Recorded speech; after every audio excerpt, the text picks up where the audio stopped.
Hi friends, എല്ലാവർക്കും movie മാനി മലയാളത്തിൻ്റെ പുതിയ എപ്പിസോഡിലേക്ക് വീണ്ടും സ്വാഗതം. മോഹൻലാൽ നായകനായി വന്ന ദൃശ്യം 3 എന്ന ചിത്രം വിജയകരമായി തിയേറ്ററിൽ മുന്നേറിക്കൊണ്ടിരിക്കുകയാണ്. ഈ ചിത്രം അവസാനിക്കുന്നത് ഇതിന് അടുത്തൊരു ഭാഗം ഉണ്ടാകാം, ഒരു 4ാം ഭാഗം ഉണ്ടാകാം എന്നൊരു സാധ്യതയോടുകൂടിയാണ്. സോ അങ്ങനെ ഒരു ചിത്രം വരികയാണെങ്കിൽ ആ ചിത്രത്തിൽ നമ്മൾ കാണാൻ സാധ്യതയുള്ള കാര്യങ്ങളെക്കുറിച്ചെല്ലാമാണ്, എന്തെല്ലാം കാര്യങ്ങൾ ആ സിനിമയിൽ വരാം എന്നതിനെക്കുറിച്ചാണ് ഈ വീഡിയോയിലൂടെ നിങ്ങളുമായി ഷെയർ ചെയ്യാനായി പോകുന്നത്. അതിനു മുന്നേ നിങ്ങൾ ദൃശ്യം 3 എന്ന ചിത്രം കണ്ടിട്ടുള്ളവരാണെങ്കിൽ മാത്രം തുടർന്നുള്ള വീഡിയോ കാണാൻ ശ്രമിക്കുക, അല്ലെങ്കിൽ ഇനി പറയാൻ പോകുന്ന എല്ലാ കാര്യങ്ങളും നിങ്ങൾക്ക് സ്പോയിലർ ആയിരിക്കും. സോ സ്പോയിലർ, നമുക്ക് നേരെ വീഡിയോയിലേക്ക് വരാം. ആദ്യമായി ഈ ദൃശ്യം 3 അവസാനിപ്പിച്ചിരിക്കുന്നത് എങ്ങനെയാണെന്ന് നോക്കാം. അതായത് ജോർജ് കുട്ടിയുടെ മകളായിട്ടുള്ള അഞ്ജുവിന് അവീര എന്നൊരു പയ്യന്റെ വിവാഹാലോചന വരികയും ആ വിവാഹം നടക്കുകയും, എന്നാൽ അതിനുശേഷം ഇതെല്ലാം ഗീതാ പ്രഭാകറിന്റെ ഭർത്താവായ പ്രഭാകർ എന്ന സിദ്ദീഖിന്റെ ക്യാരക്ടറിന്റെ പണിയായിരുന്നുവെന്നും അവീര സിദ്ദീഖിന്റെ ആളായിരുന്നുവെന്നും അഞ്ജുവിനെ വിവാഹം കഴിച്ച് ഒരു റിസോർട്ടിൽ എത്തിച്ച് അവിടെ വെച്ച് അഞ്ജു അവീരയെ കൊന്നുവെന്നും ജോർജ് കുട്ടി അവിടേക്ക് എത്തി ആ ബോഡി മറവ് ചെയ്തുവെന്നും അങ്ങനെ വരുത്തി തീർത്ത് അതിലൂടെ അഞ്ജുവിനെയും ജോർജ് കുട്ടിയെയും ജയിലിലേക്ക് കയറ്റാനായിരുന്നു പ്രഭാകർ പ്ലാൻ ചെയ്തിരുന്നത്. ഈ പ്ലാനിങ്ങിൽ പ്രഭാകറിന്റെ കൂടെ 1ാം ഭാഗത്തിലെ വില്ലനായി വന്ന സഹദേവൻ എന്ന ക്യാരക്ടറുമുണ്ട്. എന്നാൽ ഈ സമയം സഹദേവന്റെ വീഡിയോ കോൾ കണ്ടുകൊണ്ട് അങ്ങോട്ടേക്ക് വരുന്ന ജോർജ് കുട്ടി ഇവരുടെ പദ്ധതി തകർക്കുകയും സഹദേവൻ തന്നെയാണ് തന്റെ മകളെയും തന്റെ മകളുടെ ഭർത്താവിനെയും ഉപദ്രവിച്ചതെന്നും സഹദേവന്റെ മുകളിലേക്ക് ഈ കുറ്റങ്ങളെല്ലാം ഇട്ടുകൊടുക്കുകയും, കൂടാതെ സഹദേവൻ കുറ്റങ്ങൾ ഏറ്റുപറയുന്നത് പോലെയുള്ള ഒരു വീഡിയോ എടുത്തുകൊണ്ട് അത് പോലീസിന് കൈമാറുകയും ജോർജ് കുട്ടി ചെയ്യുന്നു. കൂടാതെ ഈ പ്രശ്നങ്ങളെല്ലാം ഇവിടം കൊണ്ട് അവസാനിക്കുന്നതിന് വേണ്ടി ജോർജ് കുട്ടി പോലീസിൽ കീഴടങ്ങുകയും 5 വർഷത്തിൽ താഴെ വരുന്ന ശിക്ഷ മാത്രം ജോർജ് കുട്ടിക്ക് കിട്ടണം, അത്തരത്തിൽ മാത്രമേ ചാർജ് ഷീറ്റ് തയ്യാറാക്കാൻ പാടുള്ളൂ എന്ന് ജോർജ് കുട്ടിയുടെ വക്കീൽ പോലീസിനെ അറിയിക്കുകയും ചെയ്യുന്നു. ഇതിനുശേഷം ജോർജ് കുട്ടി അറസ്റ്റിലായി എന്നുള്ള വാർത്ത ഗീതാ പ്രഭാകർ കാണുകയും ആ സമയം പ്രഭാകർ സന്തോഷമായില്ലേ എന്ന് ചോദിക്കുകയും ചെയ്യുമ്പോൾ ഗീത ആയില്ല, പകരം തനിക്ക് അവളെ വേണം എന്ന് പറയുന്നിടത്താണ് സിനിമ അവസാനിക്കുന്നത്. സോ ഇത്രയും കാര്യങ്ങൾ വെച്ചുകൊണ്ടാണ് ഇനി അടുത്ത ഭാഗത്തിൽ എന്തെല്ലാം നമുക്ക് കാണാൻ സാധ്യതയുണ്ട് എന്ന് നമ്മൾ നോക്കാനായി പോകുന്നത്. അതിലാദ്യത്തേത്, ഈ സിനിമയുടെ അവസാനം ജോർജ് കുട്ടി അറസ്റ്റിലായിട്ടുണ്ട്, കുറ്റം ഏറ്റുപറഞ്ഞു എന്ന് കാണിച്ചിരിക്കുന്നതുകൊണ്ട് അടുത്ത ചിത്രത്തിന്റെ തുടക്കത്തിൽ നമ്മൾ കാണാൻ പോകുന്നത് ജയിലിൽ കിടക്കുന്ന ജോർജ് കുട്ടിയായിരിക്കാം. അവിടെ വെച്ച് ഒറ്റയ്ക്ക് കഴിയുന്ന അയാളുടെ മാനസിക സംഘർഷങ്ങളും വിഷമങ്ങളും എല്ലാം ആയിരിക്കാം കാണിക്കാൻ പോകുന്നത്. അതായത് ആദ്യം 3 ചിത്രങ്ങൾ എടുക്കുകയാണെങ്കിലും ജോർജ് കുട്ടിയുടെയും കുടുംബത്തിൻ്റെയും സന്തോഷകരമായിട്ടുള്ള ജീവിതം കാണിച്ചുകൊണ്ടായിരുന്നു സിനിമകൾ തുടങ്ങിയിരുന്നത്. എന്നാൽ ഇവിടേക്ക് വരുമ്പോൾ തീർച്ചയായിട്ടും ജോർജ് കുട്ടി ജയിലിൽ കിടക്കുന്ന അത്തരം സങ്കടകരമായിട്ടുള്ള സീനുകൾ കാണിച്ചുകൊണ്ടായിരിക്കാം തുടങ്ങുന്നത്. ഇങ്ങനെ കുടുംബമൊന്നുമില്ലാതെ ഒറ്റയ്ക്ക് ജയിലിൽ കിടക്കുന്ന ജോർജ് കുട്ടിയും ജോർജ് കുട്ടിയെ ഓർത്തുകൊണ്ട് വീട്ടിൽ വിഷമിച്ച് കഴിയുന്ന കുടുംബവും, ആ കുടുംബം ജോർജ് കുട്ടിയെ ഇടയ്ക്ക് കാണാനായി വരുന്നതും വീട്ടിലെ വിശേഷങ്ങളെല്ലാം പങ്കുവെക്കുന്നതും, അങ്ങനെയുള്ള സങ്കടകരമായിട്ടുള്ള കാര്യങ്ങളെല്ലാം ആയിരിക്കാം കാണിക്കാൻ പോകുന്നത്. അതോടൊപ്പം തന്നെ ജയിലിൽ വെച്ച് ജോർജ് കുട്ടിക്ക് നേരിടേണ്ടി വരുന്ന പ്രശ്നങ്ങളും മറ്റുള്ള തടവുകാരിൽ നിന്ന് നിൽക്കുന്ന പീഡനങ്ങളും മറ്റും കാണിക്കാനും സാധ്യതയുണ്ട്. ഇതിനോടൊപ്പം തന്നെ ശ്രദ്ധിക്കേണ്ട കാര്യം, ജോർജ് കുട്ടി ജയിലിലാകുന്നത് പോലെ തന്നെ ജോർജ് കുട്ടിയുടെ മകളെ സഹദേവൻ ഉപദ്രവിച്ചു എന്നതുകൊണ്ട് സഹദേവനും മിക്കവാറും ജയിലിലായിരിക്കണം. അതുകൊണ്ട് തന്നെ ഇവർ രണ്ടുപേരും ജയിലിൽ വെച്ച് കണ്ടുമുട്ടുന്ന സീനുകളും പരസ്പരം ഏറ്റുമുട്ടുന്ന സീനുകളും സിനിമയിൽ വരാൻ സാധ്യതയുണ്ട്.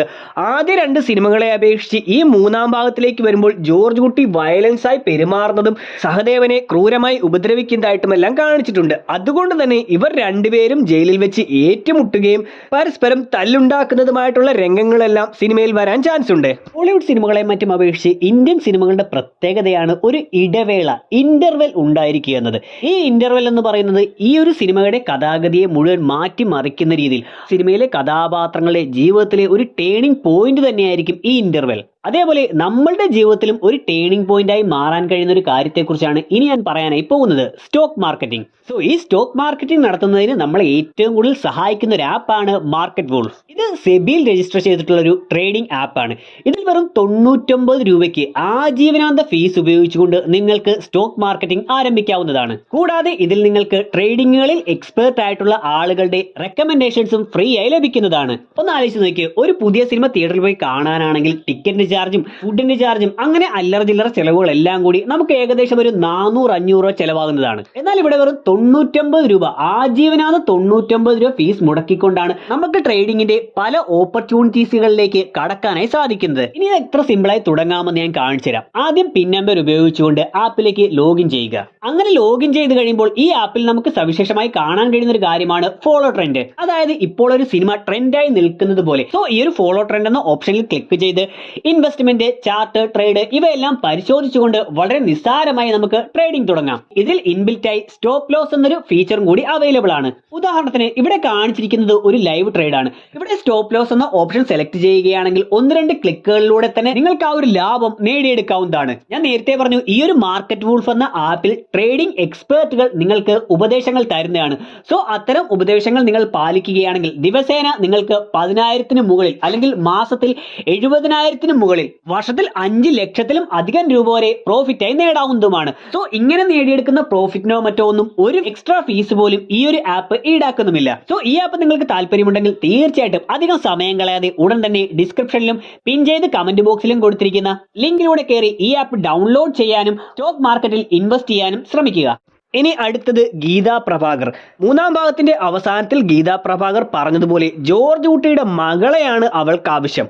അതുകൊണ്ട് തന്നെ ഈ 4-ാം ഭാഗത്തിൽ ജോർജ് കുട്ടിയുടെ മകളായ അഞ്ജുവിനെ ഗീതാ പ്രഭാകർ വീണ്ടും ആ കേസിൽ പെടുത്താൻ ശ്രമിക്കുന്നതായിട്ടോ, ശാരീരികമായി ഉപദ്രവിച്ചിട്ടാണെങ്കിലും സത്യം പറയിക്കാൻ ശ്രമിക്കുന്നതായിട്ടും, ഇനി അതിനുമപ്പുറം അവളെ അങ്ങ് കൊന്നു കളയാൻ വരെ ഗീതാ പ്രഭാകർ ശ്രമിക്കുന്നത് വരെ, അത്തരം കാര്യങ്ങൾ വരെ നമ്മൾ കാണാൻ സാധ്യതയുണ്ട്.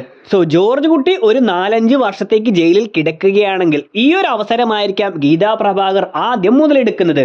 കാരണം ജോർജ് കുട്ടി പുറത്തുള്ള സമയത്ത് ഏത് വിധേനയും മകളെ രക്ഷിക്കാം എന്നതുകൊണ്ട് ജോർജ് കുട്ടി ജയിലിൽ കിടക്കുന്ന സമയം തന്നെ ഈ ഒരു പെൺകുട്ടിയെ ശാരീരികമായി ഉപദ്രവിച്ചിട്ടാണെങ്കിലും ജയിലിലാക്കാനോ അല്ലെങ്കിൽ കൊന്നുകളയാനോ വരെ ഈ ഒരു സമയത്ത് തന്നെ ഗീതാ പ്രഭാകർ പ്രവർത്തിക്കുന്നതായിട്ടായിരിക്കാം കാണിക്കുന്നത്.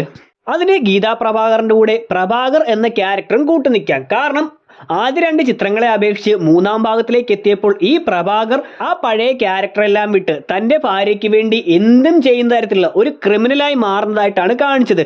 അതുകൊണ്ട് തന്നെ തൻ്റെ ഭാര്യയ്ക്ക് സന്തോഷമാകുന്നതിന് വേണ്ടി തൻ്റെ ഭാര്യ ചെയ്യുന്ന ഇത്തരം ക്രൂരമായിട്ടുള്ള കാര്യങ്ങൾക്ക് സപ്പോർട്ടായി പ്രഭാകറും കൂടെ നിൽക്കാൻ സാധ്യതയുണ്ട്. സോ ഇത്തരം കാര്യങ്ങൾ തടയുന്നതിന് വേണ്ടി ജോർജ് കുട്ടിക്ക് തീർച്ചയായിട്ടും ജയിലിൽ നിന്ന് പുറത്തിറങ്ങേണ്ടി വരും. ഒരുപക്ഷെ പല കാര്യങ്ങളും മുൻകൂറായി തന്നെ കരുതി വെച്ചിട്ടായിരിക്കാം ജോർജ് കുട്ടി ജയിലിലേക്ക് പോയിട്ടുണ്ടാവുക. എന്നിരുന്നാലും ജയിലിൽ നിന്നുകൊണ്ട് തന്നെ തൻ്റെ മകളെയും കുടുംബത്തെയും എല്ലാം പൂർണ്ണമായിട്ടും ജോർജ് കുട്ടിക്ക് രക്ഷിക്കാൻ പറ്റും, അല്ലെങ്കിൽ ജയിലിൽ നിന്നുകൊണ്ട് തന്നെ ഇത്തരം കാര്യങ്ങളെല്ലാം കൺട്രോൾ ചെയ്യാൻ പറ്റുമെന്ന് ഞാൻ കരുതുന്നില്ല. അതുകൊണ്ട് തന്നെ പ്രശ്നങ്ങളെല്ലാം മുറുകുന്ന സമയത്ത് ജോർജ് കുട്ടി എങ്ങനെയെങ്കിലും ജയിലിൽ നിന്ന് പുറത്തു വരികയും വക്കീലിന്റെ സഹായത്തോടുകൂടി പരോളോ മറ്റോ നേടി എത്രയും പെട്ടെന്ന് തന്നെ പുറത്തേക്ക് വരികയും അങ്ങനെ വന്നുകൊണ്ട് ഇവരെ തടയുകയും അതിലൂടെ തൻ്റെ കുടുംബത്തെയും എല്ലാം രക്ഷിക്കുന്നതായിട്ടുമെല്ലാം ചിത്രത്തിൽ കാണിക്കാൻ സാധ്യതയുണ്ട്. ഇനി മറ്റൊന്നാണ് അഞ്ജുവിന്റെ വിവാഹം. ഈ ഒരു സിനിമയിലെ മെയിൻ പോയിന്റ് എന്ന് പറയുന്നത് അഞ്ജു എന്ന ജോർജ് കുട്ടിയുടെ മകളുടെ ക്യാരക്ടറിന്റെ വിവാഹമായിരുന്നു.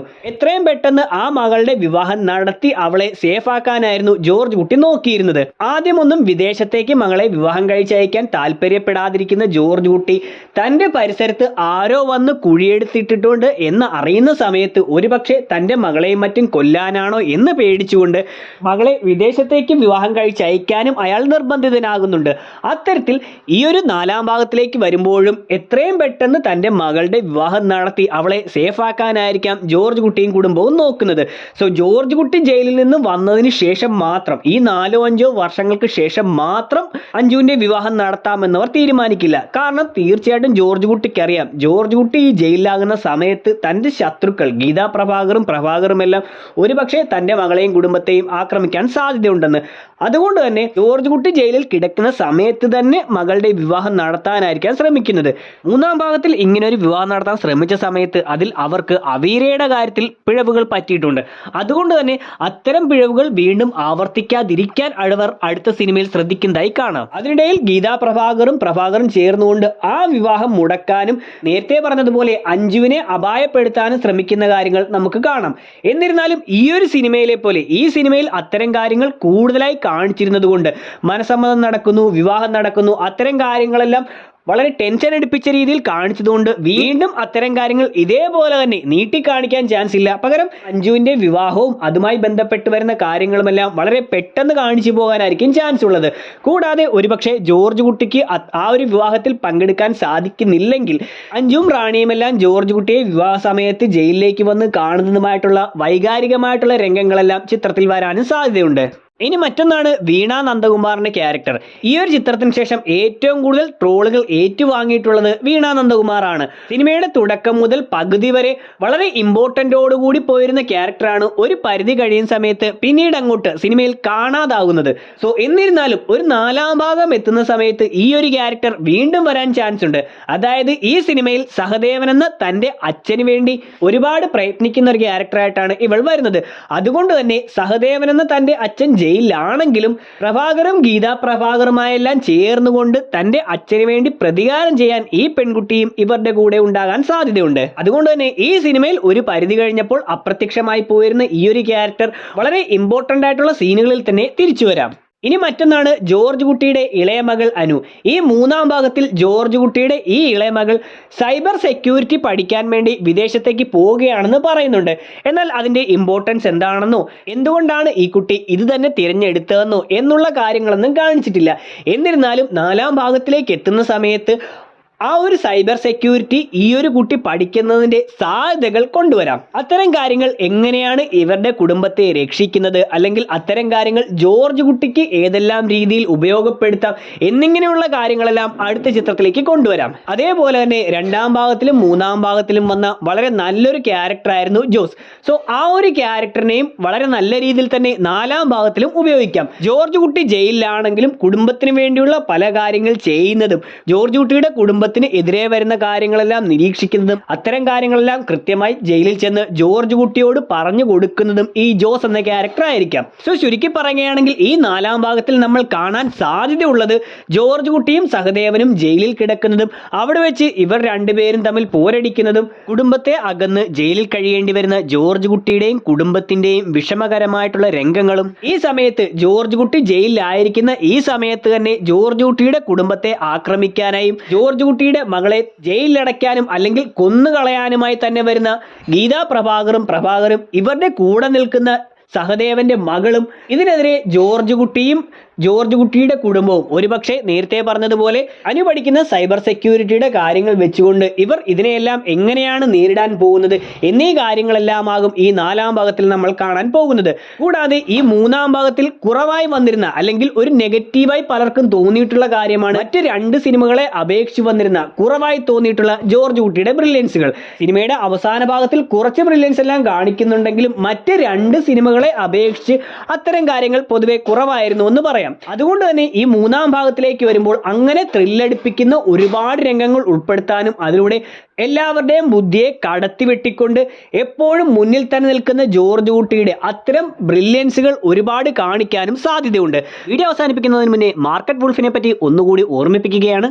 ഈ ആപ്പ് നിങ്ങൾക്ക് താല്പര്യമുണ്ടെങ്കിൽ തീർച്ചയായിട്ടും അധികം സമയം കളയാതെ ഉടൻ തന്നെ ഡിസ്ക്രിപ്ഷനിലും പിൻ ചെയ്ത് കമന്റ് ബോക്സിലും കൊടുത്തിരിക്കുന്ന ലിങ്കിലൂടെ കയറി ഈ ആപ്പ് ഡൗൺലോഡ് ചെയ്യാനും സ്റ്റോക്ക് മാർക്കറ്റിൽ ഇൻവെസ്റ്റ് ചെയ്യാനും ശ്രമിക്കുക. So that's it. ഇത്രയും കാര്യങ്ങളെല്ലാമാണ് ഈ വീഡിയോയിലൂടെ എനിക്ക് പറയാനുള്ളത്. വീഡിയോയുടെ അവസാനിക്കുകയാണ്. വീഡിയോ നിങ്ങൾക്ക് ഇഷ്ടമായിട്ടുണ്ടെങ്കിൽ ലൈക്ക് ചെയ്യാനും ഷെയർ ചെയ്യാനും സബ്സ്ക്രൈബ് ചെയ്യാനും ശ്രമിക്കുക. ഞാൻ ഈ പറഞ്ഞ കാര്യങ്ങളെക്കുറിച്ചുള്ള നിങ്ങളുടെ അഭിപ്രായം എന്താണെന്ന് തീർച്ചയായിട്ടും വീഡിയോ കമന്റ് സെക്ഷനിൽ പെടുത്തുക. വീഡിയോയുടെ അവസാനിക്കുകയാണ്. നമുക്ക് അടുത്തൊരു എപ്പിസോഡിലൂടെ കാണാം. അതുവരെ ബൈ.